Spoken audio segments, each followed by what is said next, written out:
Okey, saya sambung balik sikit tadi. Dalam bahasa Arab ni, perkataan-perkataan yang merupakan kata nama, dia ada jantina. Walaupun benda tu dari segi hakikatnya tak ada jantina. Contohnya apa? Kalau katalah pen dalam bahasa Arab, pen ni adalah perkataan dia apa dia? Qalam. Jadi kalau siapa yang dah tahu bahasa Arab mungkin tak timbul persoalan lah. Tapi kepada yang tak tahu bahasa Arab, kita cerita sikit lah. Qalam. Maknanya pen. Pen ni dalam bahasa Arab, dia kira jantina dia jantan. Ataupun bunyi jantan tu mungkin tak berapa nak sedap sikit. Kalau kita guna bahasa Inggeris, dia kata masculine. Sebab tu dalam Nahu bahasa Melayu pun sekarang ni dah tulis dah maskulin. Dia tak kata jantan, dia kata maskulin.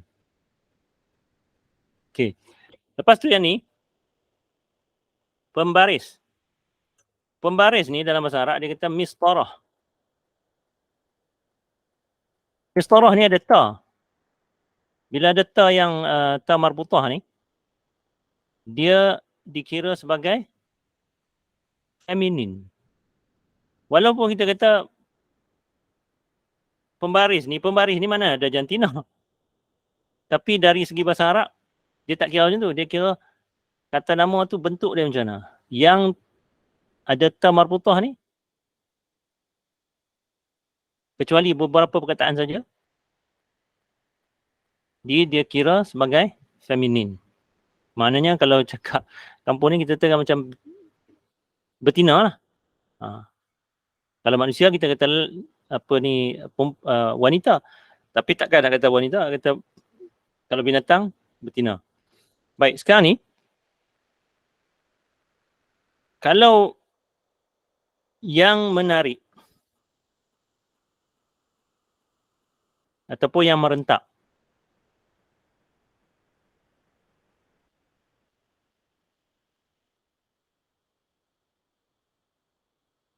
saya kena tulis menarik merentak ni sebab apa? Sebab bila yang menarik ni, dia boleh juga difahami macam kita satu yang menyebabkan kita suka nak tengok. Perkembangan yang menarik. Maksudnya perkembangan yang kita suka nak tengok. Kita nak ambil tahu. Bukan maksud itu. Ini cerita tarik betul. Tarik. Sebab tu kata merentak. Jadi yang menarik ni, kalau katalah yang menarik ni perempuan, boleh tak berlaku? Perempuan boleh tarik dia. Perempuan kalau katalah dia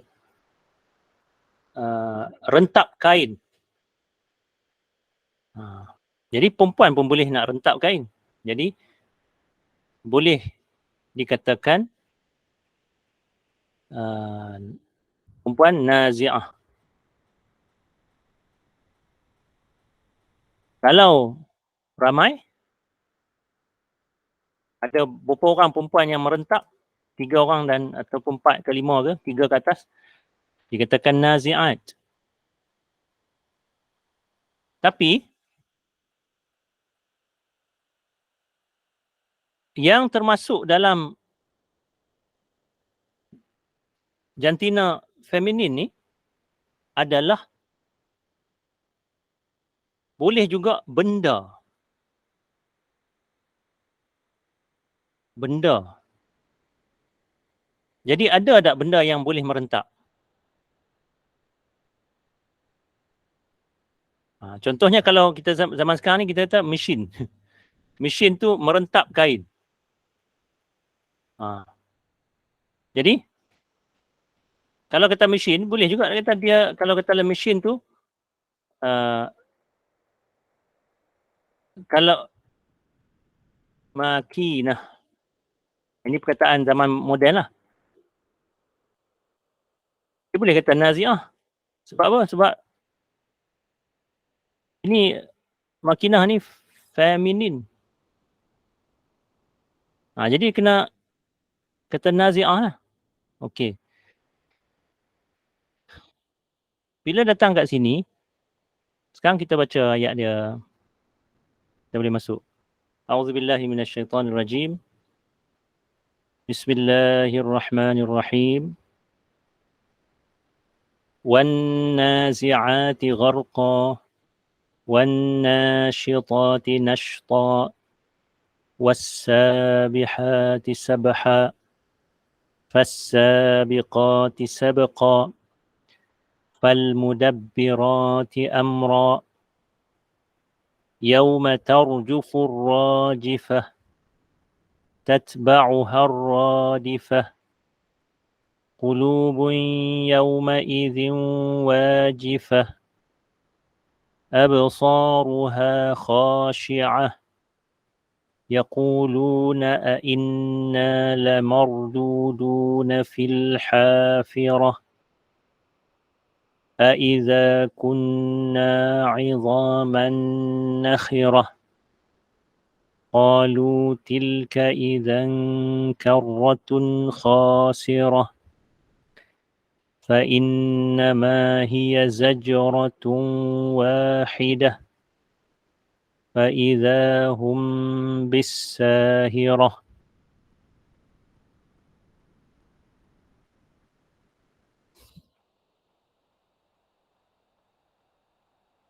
Okey.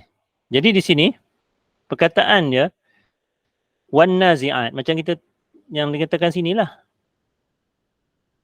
Nazi'at. Jadi nazi'at ni maknanya bila kata yang merentak, yang menarik.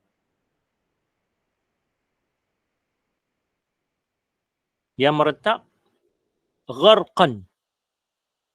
Gharqan ni pula maknanya dengan kasar, dengan keras. Okey. Kemudian ada perkataan waw. Waw ni makna sumpah. Sumpah ni selalunya kita kata demi lah kalau bahasa Melayu. Okey, jadi demi yang menarik dengan keras. Ataupun demi yang merentak dengan kasar. Apa yang merentak dengan kasar ni? Orang perempuan mana pula kan? Jawapan dia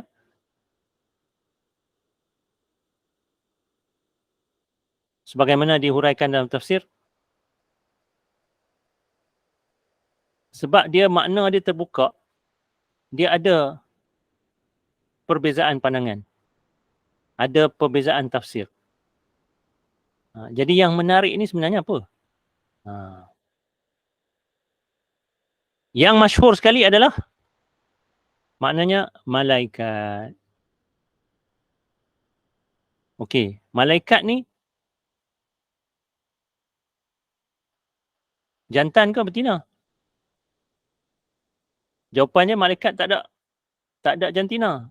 Tapi perkataan, sebagai perkataan, dia ada feminin ataupun maskulin. Malaikat ni dalam bahasa Arab, kalau satu apa dia? Malakun.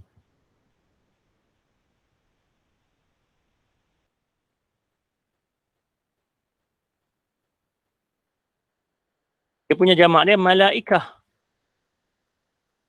Atau jamak dia malaikah. Bahasa Melayu pula, bila kita ambil, kita tak ambil malak ni, kita ambil malaikat. Jadi bila malaikat banyak, kita kata malaikat-malaikat. Tapi bahasa Arab, malaikah tu sendiri dah menunjukkan banyak. Bila dia banyak, macam ni, dia dah dikira sebagai feminin. Bila dikira sebagai feminin, maknanya kalau katalah malaikat yang tarik ataupun yang sentap, yang menyentak,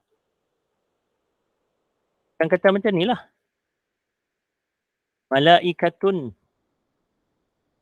nazi'atun. Atau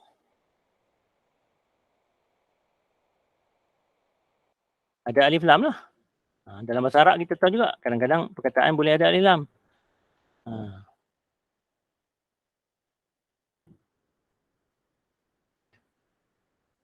Allah Subhanahu Wa Taala boleh bersumpah dengan apa juga. Dalam suratul Asr bersumpah dengan masa, wal asr. Kalaulah manusia boleh bersumpah dengan malaikat, saya kata kalaulah manusia boleh bersumpah dengan malaikat, macam mana nak kata dalam bahasa Arab? Jawapan dia kata wal malaikati an-nazi'ati.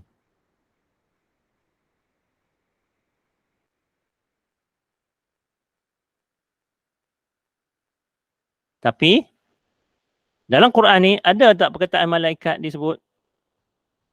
Tak disebut. Jadi maknanya umum, yang menyentak. Apa yang menyentak? Sebab itu bila dilihat dari segi konteks tu dan juga daripada kefahaman para sahabat faham sebagai malaikat yang menyentak. Banyak sahabat yang faham sebagai makna malaikat yang menyentak. Jadi bila masuk dalam terjemahan, kita dah letaklah siap-siap perkataan demi malaikat ni. Tapi yang nak cakapnya, dalam teks Quran sendiri tu ada tak disebut malaikat ni? Tak disebut. Jadi, wan-nazi'ati gharqa, demi malaikat yang menyentap dengan kasar. Okey, satu lagi saya dah sebut dah dulu. Dalam pertemuan sebelum ni. Surah-surah Makkiyah ni memang memberi cabaran untuk kita nak baca. Sebab benda-benda yang dikeluarkan daripada struktur ayat yang biasa tu banyak berlaku. Kerana orang Quraisy pada masa tu, Mekah ni, orang Quraisy ni dikenali sebagai afsahul Arab. Kabilah ataupun kaum yang paling fasih di kalangan orang Arab. Maknanya dari segi dia punya bahasa tu tinggi. Jadi bila bahasa tinggi, dalam surah-surah Makkiyah juga, seni yang ada dalam surah-surah Makkiyah ni juga, dia banyak berasaskan kepada apa? Antara lain yang menjadi ciri-cirinya adalah kalau benda tu tak perlu disebut, banyak yang tak sebut. Kerana dia bergantung, dianggap bahawa orang yang dengar tu, dia akan boleh nampak sendiri apa yang ada terselindung ataupun tersirat dekat situ. Tapi macam kita akan jadi masalah lah sebab kita bukannya level macam orang Quraisy tu. Jadi kita kena ada bantuan. Bantuan tu bagi keluar balik lah perkataan-perkataan ataupun frasa-frasa yang tak disebut. Sebab tu dalam terjemahan Quran dia ada banyak dalam kurungan tu. Dalam kurungan dan sebagainya. Sebab nak bagi faham. Kalau tidak, jadi macam ayat tergantung lah kalau kita nampak dalam bahasa Melayu tu. Dan sebagainya. Kerana benda ni maksudnya yang penerima pertama yang Nabi SAW nak sampaikan tu adalah kepada kaum dia, iaitu Quraisy. Dan Quraisy ni adalah afsahul Arab. Dipandang tinggi dari segi kemampuan berbahasa mereka. Okey, jadi sini wan nazi'at, demi malaikat yang menyentak dengan kasar. Yang kedua pun sebut juga, tak sebut juga. Wan nasyitati nashta. Dan demi malaikat, malaikat tak ada sebut kat ni. Yang menarik secara lembut.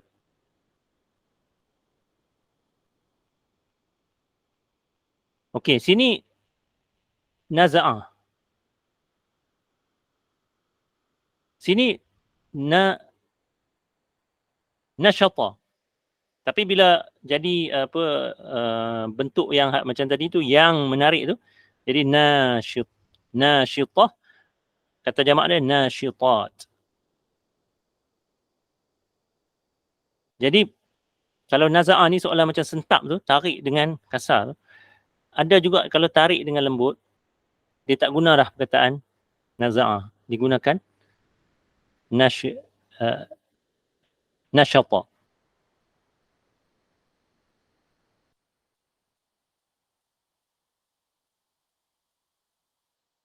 Dalam bahasa Arab sekarang ni, nasyata ni pula dia membawa makna, selalunya digunakan dengan makna cergas pula.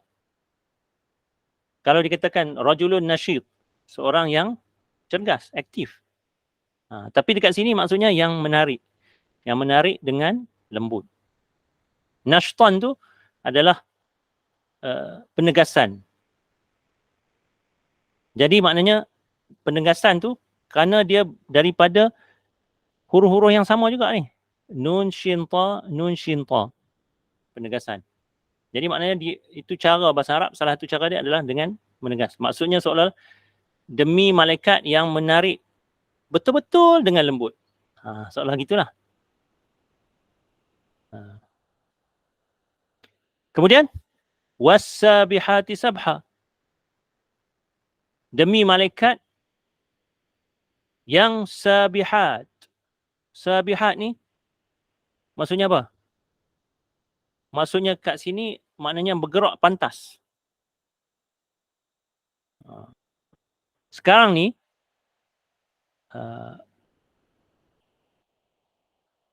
perkataan dengan makna bergerak dengan pantas ni jarang digunakan dah untuk sabihat ni. Zaman sekarang. Tapi zaman dulu makna ni biasa. Zaman terutamanya pada zaman turunnya Nabi. Pada zaman turunnya wahyu kepada Nabi SAW. Zaman sekarang ni, kalau perkataan sabaha maknanya berenang. Selalunya dipahami dengan makna berenang. Jadi di sini bukan maksudnya malaikat berenang. Malaikat yang pantas bergerak. Okey. Sabhan. Sin baha. Macam ada pengulangan juga ni. Sin baha, sin baha. Asalnya sin baha dekat sini. Kemudian ada sin baha juga. Jadi, satu bentuk penegasan. Jadi makna kita boleh kata apa? Demi malaikat yang pantas bergerak dengan cergas sekali. Menegaskan makna pantas tu.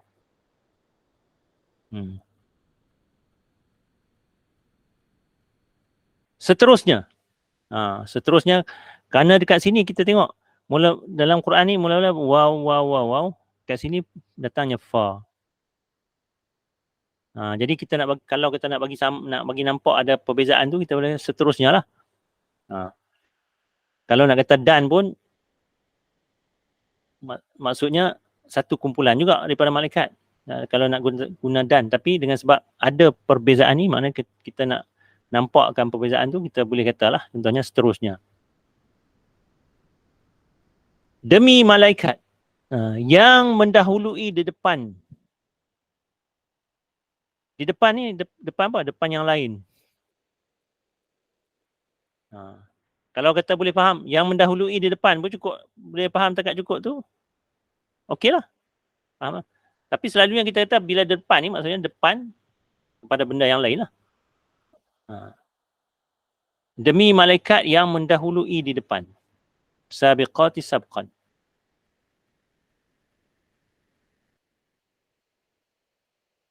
Kemudian fal mudabbirati amra.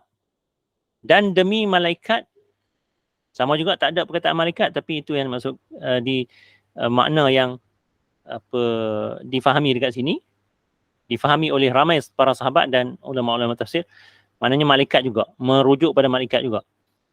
Demi malaikat yang mengurus takbir sesuatu urusan. Amran. Okey, kalau kita katalah sekarang ni, kalau kita buat ayat sumpah dalam bahasa Melayu,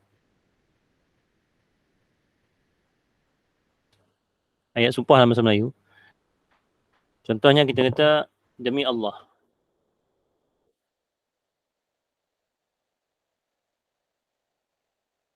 Orang tidak setuju.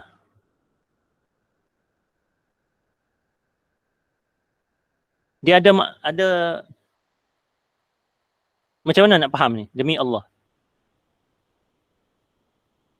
Jawapan dia kalau nak faham,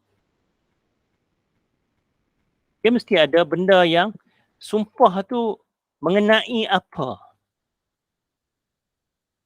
Sumpah tu mengenai apa? Contohnya, demi Allah, saya tak buat.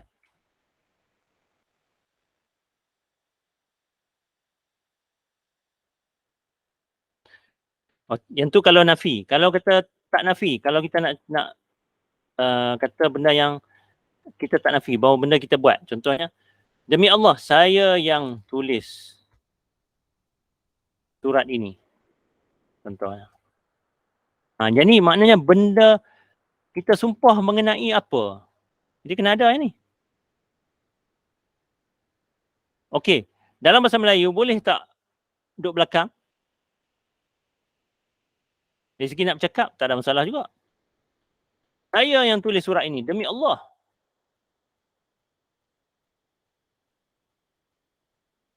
Tak ada masalah.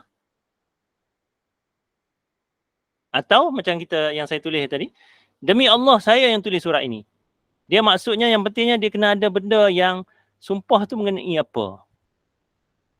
Sumpah tu mengenai apa. Baik, kalau kita dah faham dah, itu cara kita nak struktur mengenai sumpah.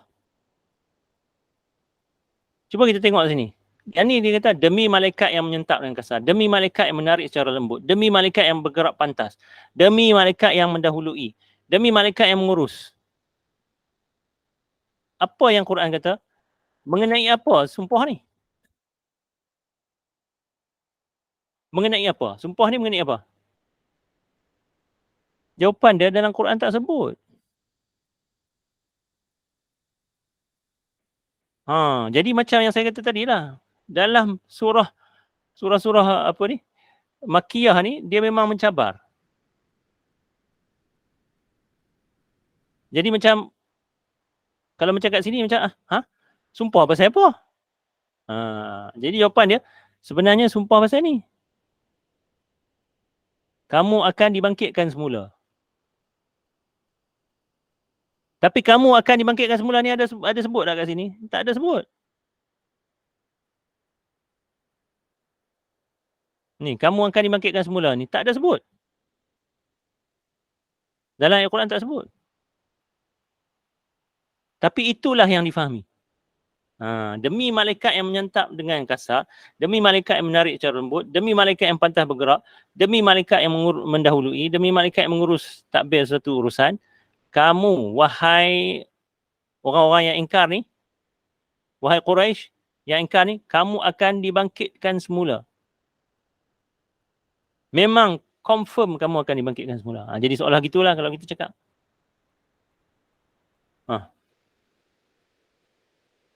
Jadi, yang ada pada? Pada hari. Jadi maknanya pada hari itu yang memberikan indikasi, memberikan clue bahawa kamu akan dibangkitkan semula. Pada bila?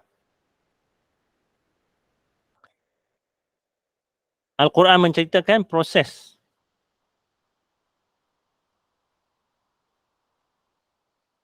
Prosesnya macam mana? Proses yang berlaku pada hari yang menyebabkan ada kebangkitan semula tu, dia rentetan dia macam mana? Pada hari tarjufu bergegar ataupun bergoncang. Ar-rajifah sama juga macam tadi. Yang tadi yang kita kata nazi'ah ni, sekarang ni rajifah. Jadi rajifah maknanya bergegar. Yang bergegar. Pada hari benda yang bergegar. Seolah gitu. Maknanya pada hari bergegarnya segala yang bergegar.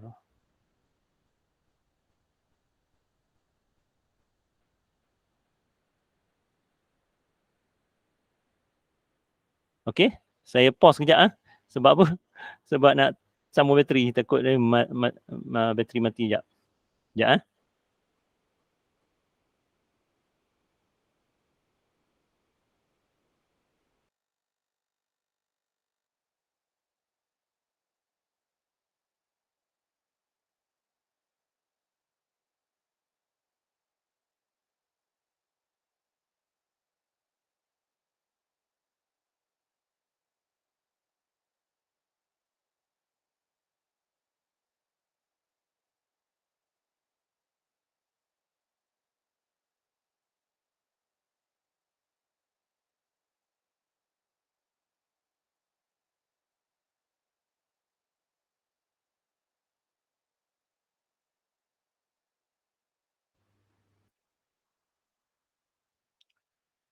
Okey.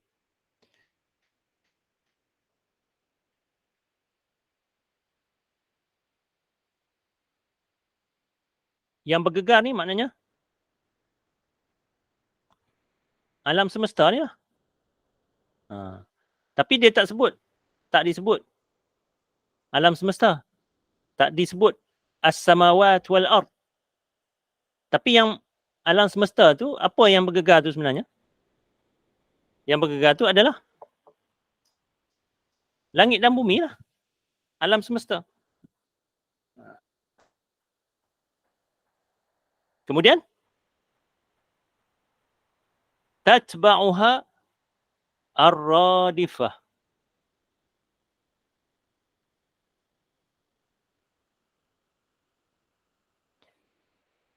Tatba'uha diikuti. Ar-radifah. Ar-radifah maksudnya yang mengekori. Maknanya diikuti selepas itu dengan yang mengekorinya. Maksudnya yang mengekori hari bergegarnya. Hari gegaran. Apa yang mengekori hari gegaran? Tiupan sangkakala yang kedua yang menyebabkan manusia semua bangkit semula. Sebab tu kalau kata baca dalam terjemahan Al-Quran, kata contohnya pimpinan Ar-Rahman ke, benda tu semua dia masukkan dalam kurungan. Tiupan kedua lah dan sebagainya dimasukkan dalam kurungan. Sebab pun nak bagi faham. Yang ni sebab mengapa kita tak masukkan, sebab saya duk cerita. Saya jelaskan. Yang ni berdasarkan kepada apa yang disebut dekat sini. Maknanya yang diikuti dengan yang mengekorinya. Apa yang mengekorinya? Tiupan kedua yang menyebabkan manusia bangun semula. Okey. Sini saya nyatakan ia dalam bahasa Arab. Tapi nak ceritakan macam mana benda ni dipahami oleh ulama-ulama tafsir. Ini salah seorang ulama tafsir yang terkenal pada yang menulis penjelasan kepada tafsir Al-Jalalain, Al-Jamal. Dia kata apa? Yang ni saya terjemahkan teruslah. Ibarat maksudnya ungkapan ahli-ahli tafsir berbeza-beza mengenai kalimat-kalimat ini. Kalimat-kalimat ini maksudnya apa? Yang inilah nazi'at, nasyitat, sabihat, sabiqat, mudabbirat. Iaitu apa dia? Berbeza dengan maksud apa? hal hiya sifatun li syai'in wahid? Adakah nazi'at, nasyitat, sabihat, sabiqat, mudabbirat ni adalah sifat-sifat, maksudnya adjektif, kata-kata sifat kepada satu benda sahaja, ataupun sifat-sifat kepada benda-benda yang berbeza.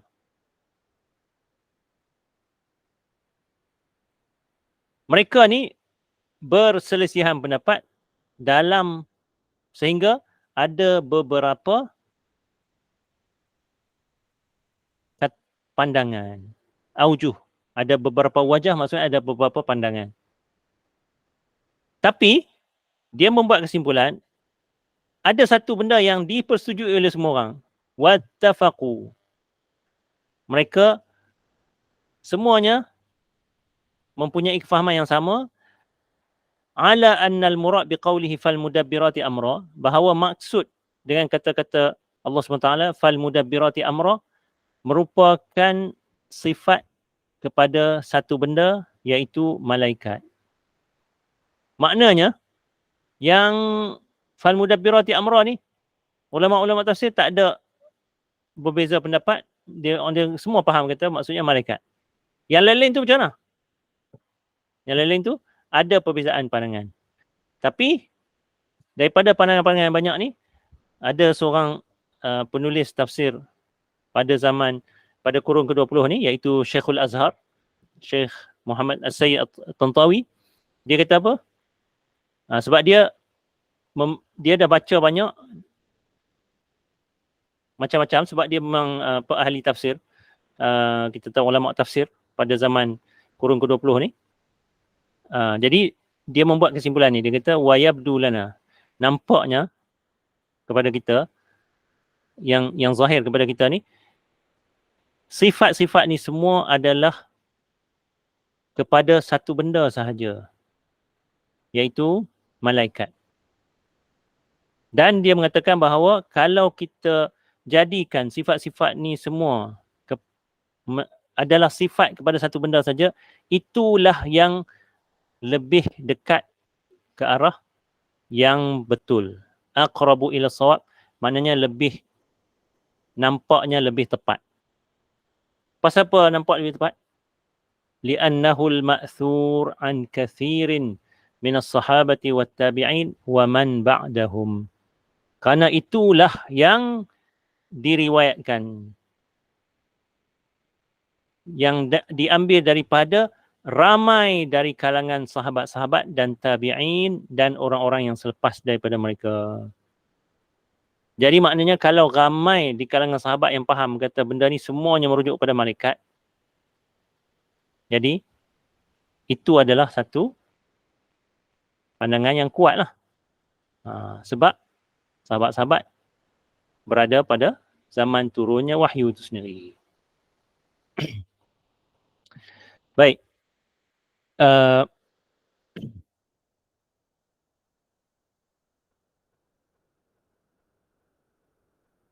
Qulubun, sambung lagi.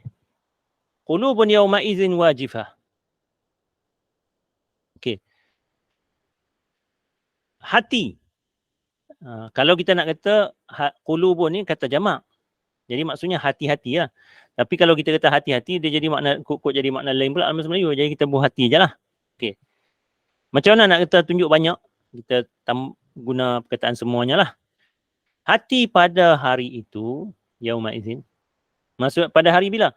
Pada hari dibangkitkan semula ni lah. Wajifatun. Gundah. Absaruha khasyi'ah. Pandangan matanya.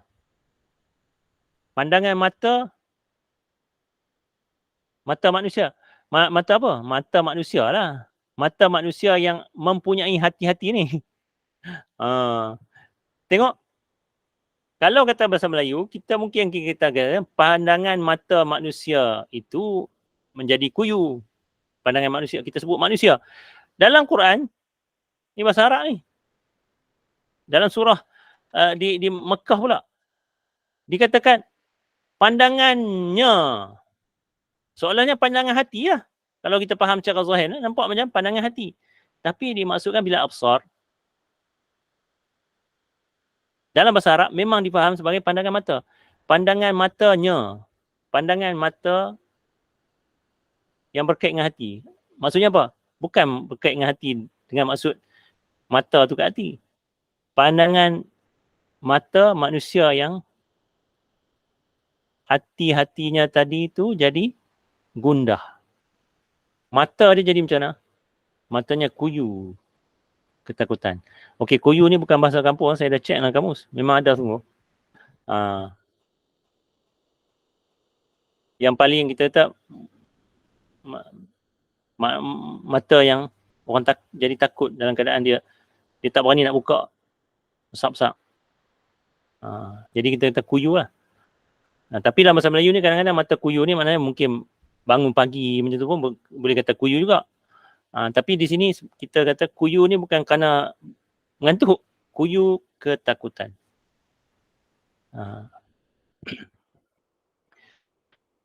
Yaqulun. Mereka berkata. Mereka ni siapa? Mereka yang dalam keadaan gundah gulana ni lah. Yang takut ni. Mereka berkata. Tengok Quran kata mereka berkata. Bila mereka berkata? Kalau secara zahir nampak macam masa dia dibangkitkan semula tu lah. Tapi surah ni surah Makkiyah. Tak sebut pun. Bila dibaca, kita tengok, oh yang ni cerita ni bukannya dikata pada masa dia bangkit semula. Ini cerita yang dia kata masa dia di dunia dulu. Jadi maknanya, bila faham kata ini cerita di dunia dulu, maknanya kalau bahasa Melayunya kita nak bagi nampak benda tu, kita tambahlah ni. Sebelum ini.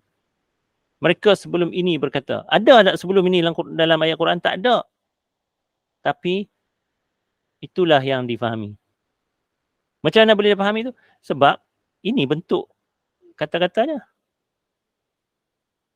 Kata-kata ni bukan dikata, makna ayat ni, makna kata-kata ni tak sesuai dengan konteks akhirat. Dia adalah kata-kata yang di dunia. Okey, apa yang dia kata? Inna lamarduduna fil hafirah.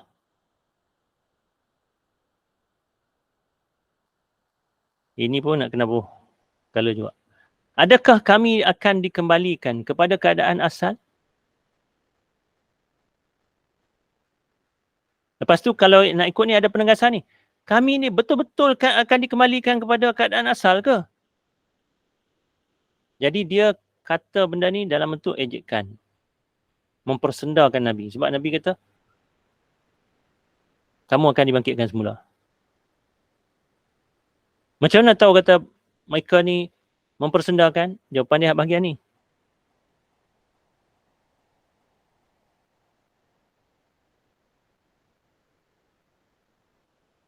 Diulangkan kembali soalan ni. Ada ni. Jadi sebab tu, dia juga membawa mana ada seolah-olah benda ni diulang. Tak ada sebut dalam sini? Tak sebut. Tapi bila diulangkan ni, dia memberi gambaran bahawa seolah-olah benda ni diulang balik kali kedua. Dikembalikan kepada keadaan asal setelah kami jadi tulang temulang yang reput. Itu yang menunjukkan bahawa mereka mempersendakan. Menolak. Adakah kami akan dikembalikan kepada keadaan asal? Dikembalikan kepada keadaan asal setelah kami jadi tulang temulang yang reput? Nampak? Jadi, secara mempersendakan. Jadi maknanya ini ceritanya bukan di hari akhirat. Sebab hari akhirat nak tanya apa, dia nak cakap apa benda ni, dia memang dah bangkit dah terkejut dah. Maknanya Quran nak cerita bahawa mereka di dunia. Jadi maknanya di dunia ni sebelum ni lah. Tapi dari kat sini ada tak? Tak ada. Tak sebut.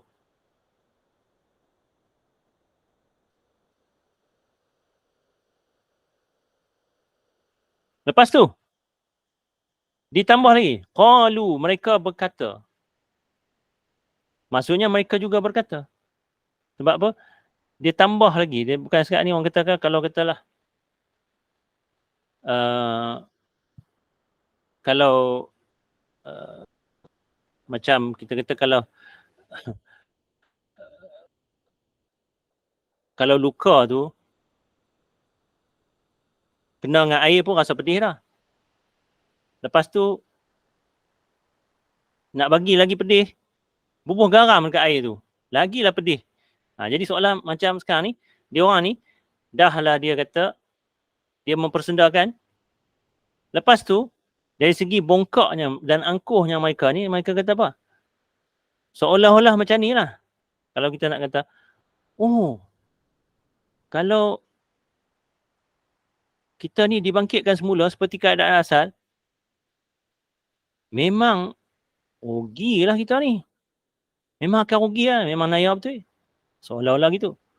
Jadi maksudnya, dia mempersendakan, oh, kalau kita bangkit sungguh, apa nak jadi kita? Rugilah kita tu. Jadi maknanya, dia mempersendakan. Sebab apa? Nabi kata, kalau kamu ingkar, kamu akan berdepan dengan azab Allah SWT. Bila berdepan dengan azab, dia akan kerugian. Maksudnya kerana dia tak dapat benda yang baik. Ganjaran yang baik. Dia dalam keadaan kerugian. Jadi dia mempersendakan rugi tu.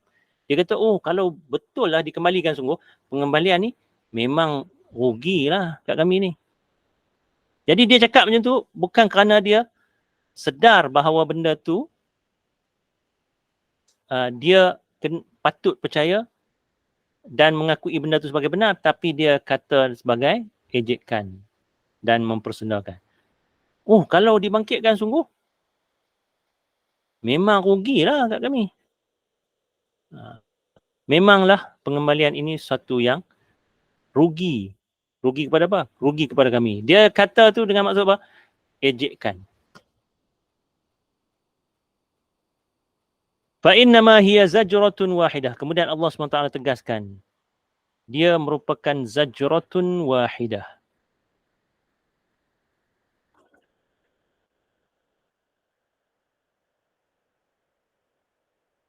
Zajratun iaitu pekikan.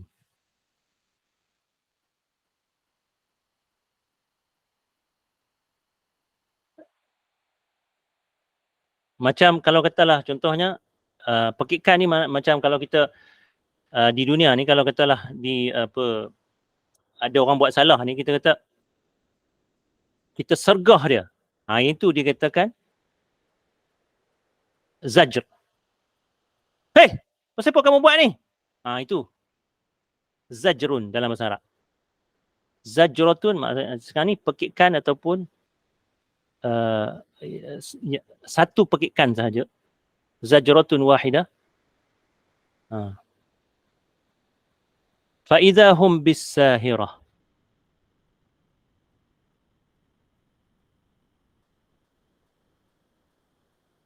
Mereka buat apa dia? Mereka serta-merta berada pada tempat mereka sedar kembali.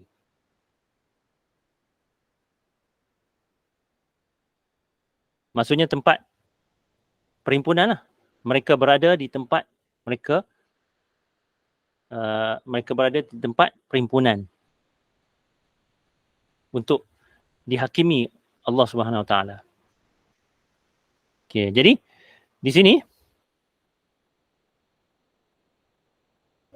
Allah SWT tegaskan bahawa benda ni kalau kita nak bangkitkan sebab dia orang dekat sini dia mempersendakan. Kita dah jadi tulang reput dah pun. Macam mana nak bangkitkan semula? Jadi dekat sini Allah SWT menyatakan Kalau kamu dah jadi seolah-olah sinilah bila dikatakan zajratun wahidah, apa makna mendalam yang kita boleh fahami daripada situ? Kalau kamu tulang yang dah reput-reput, dah sampai tak ada rupa dah. Kalau katalah orang nak susun balik pun, dia akan ambil masa yang lama. Sebab dah terputus-putus kan? Jadi kalau kata manusia nak susun balik pun, bukan nak cerita bagi ada daging apa, manusia kalau katalah korek tu nak susun balik pun, dia akan ambil masa yang lama. Tapi di sini Allah SWT tegaskan bahawa dia Maha berkuasa hanya dengan satu pekikan. Semuanya bangun semula. Zajratun wahidah. Tak ada bersusah pun.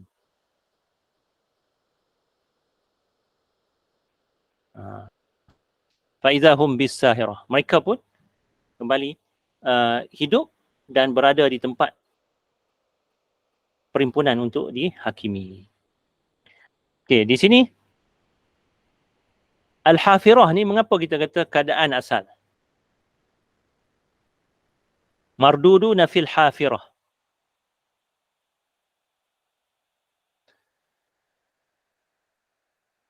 Okey, yang ni saya ambil daripada buku kitab Syekh Said Tantawi juga. Dia petik daripada penulis tafsir yang bernama Zamakhsyari. Zamakhsyari tu dia ada satu kitab bernama Al-Kashaf. Zamakhsyari ni dia kata apa? Fil hafirah. Maknanya apa dia? Fil halatil ula. Keadaan awal.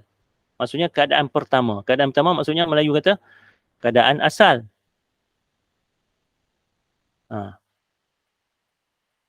Okey.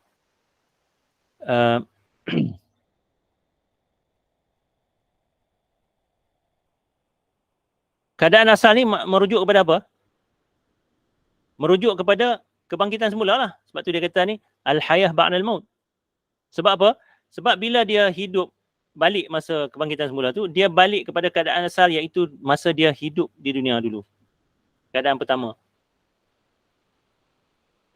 Kemudian dijelaskan, dia nak cerita, hafirah ni macam pelik sikit. Macam mana asal usul perkataan hafirah ni? Dia tanya, ma haqiqatu hadhil kalimah? Hakikat kalimah ni macam mana? Maksud asal usul kalimah ni macam mana? Dia jawab, jadi inilah penulis Al-Kashaf ni menjawab. Dia kata dalam bahasa Arab, orang kata macam ni, raja'a fulanun fi hafiratihi.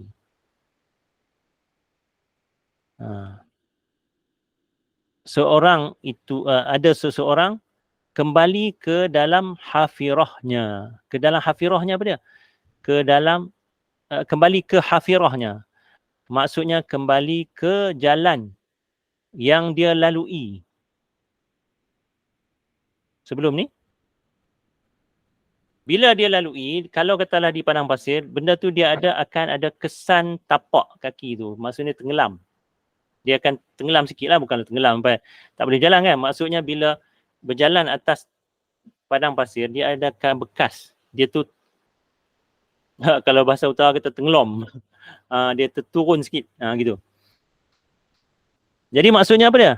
Hafaraha ni maksudnya athara fiha bimasyihi fiha. Kerana dia akan beri kesan, dia membentuk kesan ke tanah yang berpasir tu bila dia berjalan.